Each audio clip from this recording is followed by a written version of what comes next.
apalagi hipnoterapi, itu berarti semua masalahnya bisa selesai pada saat itu juga.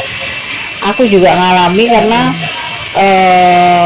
aku juga pernah ikut kelas hipnoterapi dan membantu untuk menerapi beberapa teman dan orang-orang terdekat. Rata-rata mindsetnya sama, habis di terapi semua masalahnya bisa selesai pada saat itu juga. Padahal yang nggak gitu juga kali, apalagi untuk masalah yang udah tertimbun bertahun-tahun. Setelah ikut hipnoterapi, setelah ngerasa feeling much better, apa kabar dengan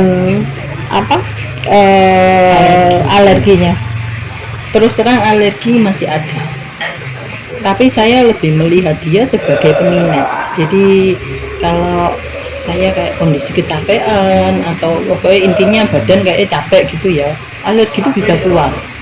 Nanti kalau sudah diistirahatkan atau mungkin sudah ya kayak direlakskan, dia hilang sendiri. Jadi dari situ saya merasa oh ini berarti alergi itu lain, ambil dulu, dulu stres keluar, ini memang capek dia keluar, tapi ini kayak ngingetin nih badanmu lagi nggak fit nih, lagi mungkin pH-nya asam lah kayak orang bilang kayak gitu. Jadi sadar langsung, mungkin gitu, langsung bisa dibenahi. Fungsinya sebagai alarm. Jadi lebih kayak kalau alerginya keluar berarti ada yang nggak beres nih, ada yang nggak balance nih di dalam. Jadi seperti itu. Sampai sekarang berarti alergi itu? Sampai sekarang masih ada. Cuma ya jujur Bunda, kemarin setelah divaksin kok hilang. Oh begitu? Ya, saya sendiri nggak ngerti, cuma tak nunggu nggak ada alergi ya gitu. Tapi gitu. Bisa hilang. Setelah vaksin sampai hari ini udah berapa bulan? Yang vaksin terakhir ya booster itu bulan 2 vaksinnya. Bulan 2 sampai sekarang. Sekarang udah masuk bulan 7. Berarti udah 4-5 bulan. Saya sendiri sempat mengerti, mau capek nih, mau capek kok nggak keluar ya alerginya. Oh gitu. Iya, jadi ya. Padahal kemarin sebelum kita berangkat untuk janjian hari ini juga ngerasa badannya agak nggak enak ya. Tapi ya alergi nggak keluar. Enggak, kalau dulu dia keluar, nggak tahu kayak yang kayak capek kaki gitu ya, bikin kue diri terus kan kaki yang paling capek, alerginya di kaki. Oh gitu. Jadi di tempat-tempat tertentu sampai tahu oh ini tempatnya lagi ini nih yang bermasalah. Berarti ini hikmah dari pandemi. Iya. Setelah berjuang untuk menghilangkan alergi berapa tahun? Mulai 2014. 2014 dan jawabannya ternyata pandemi.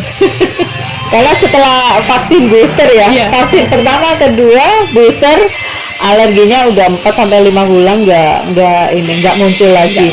Bisa jadi ada beberapa kandungan kita nggak ngerti kandungan apa yang ada di dalam vaksin itu, yang akhirnya bisa menetralisir alergi yang ada di dalam. Luar biasa ya. Siapa yang ngira? Badan orang itu sendiri ya. Bener. Nah siapa yang ngira kalau alergi bisa selesai setelah vaksin 3 kali ya? Nggak ngira juga. Bener. Ci, kenikmatan apa? Aku juga dulu mungkin hobi kita sama. Aku juga dulu hobi masuk kelas, apalagi kelas pemberdayaan. Udah berbagai macam kelas aku ikuti. Tapi pada saat itu karena aku punya keinginan untuk menyelesaikan masalahku, aku merasa ada yang nggak beres dengan diriku gitu. Udah datang ke psikiater, treatment ke psikiater sampai 3 kali, tapi nggak rilis juga, nggak selesai juga. Akhirnya kepikiran untuk ikut kelas hipnoterapi, NLP. Akhirnya panjang sekali ikut beberapa kelas lain-lain yang sehubungan dengan pemberdayaan diri. Dan memang tujuanku adalah membekali diriku untuk menyelesaikan masalah yang ada dalam diriku ya. Kalau Cici selain karena tuntutan untuk menyelesaikan masalah alergi itu apalagi? Kalau saya setelah yang itu ya hipnoterapi, terus sempat ikut quantum life juga, itu memang merasa kalau mengerti tentang cara kerja pikiran, mindset kita ini harus diubah. Mau hidup kita berubah, mindsetnya dulu yang diubah.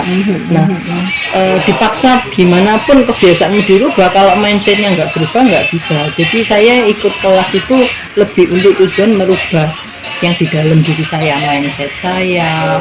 Terus kebanyakan sih saya terus terang ikut kelasnya Pak Krisnamurti. Kalau ditanya kenapa, ya karena klik aja saya. Dan saya merasa kalau ikut kelasnya dia, setelah pulang dari kelas gitu saya ngerasa ada hasilnya, ada yang berubah nih. Beberapa saat itu ada berubah, seperti kayak ditanamkan bibit kesadaran, tapi nanti nunggunya itu mungkin baru beberapa bulan atau, dan itu ternyata memang selama, apalagi waktu pandemi kemarin ya, itu kerasa banget hasil.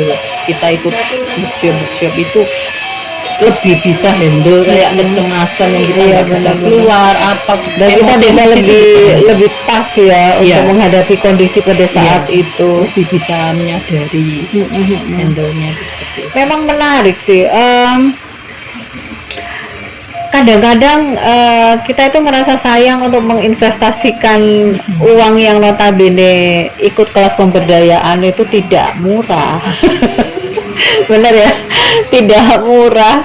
Dan rata-rata apalagi pada saat itu ya, wah, semua kelas itu mahal-mahal. Tapi ya memang itu harus dilakukan gitu. Ya hikmahnya gede. Aku juga ngerasa karena aku sudah membekali diriku dari 2010 pada saat itu masuk keluar kelas pemberdayaan, walaupun juga nggak berdaya-daya amat. Ya masih begini-begini saja. Sementara yang lain itu tuh udah pada lari jadi terapis, jadi motivator dan segala macam. Aku masih begini-begini saja dan aku masih di sini. Sama dong. Yuk kita salaman. Salaman dulu. Sama-sama penghobi ikut kelas pemberdayaan. Belajar. Bener, hobinya belajar. Belajar itu hobi loh. Iya. Cuman anakku bilang begini, hobinya belajar, tapi prakteknya malas-malasan. Jadi ya begini nih. Terus pindah sama. Kalau kita sama lagi ya. Oke, belajar itu memang kebutuhan. Benar ya, belajar adalah kebutuhan. Aku sendiri juga belajar itu sebagai salah satu kebutuhan lah untuk mengupgrade pengetahuan dan untuk nambal. Kalau misalnya ada banyak lubang untuk nambal di sini, apalagi jiwa itu kayak dengan proses perjalanan yang panjang tentu banyak luka dan segala macam. Jadi untuk nambal-nambal itu dibutuhkan banyak belajar. Oke Cici, kita cut off dulu untuk sesi sekarang. Kita akan ketemu di sesi selanjutnya. Dadah.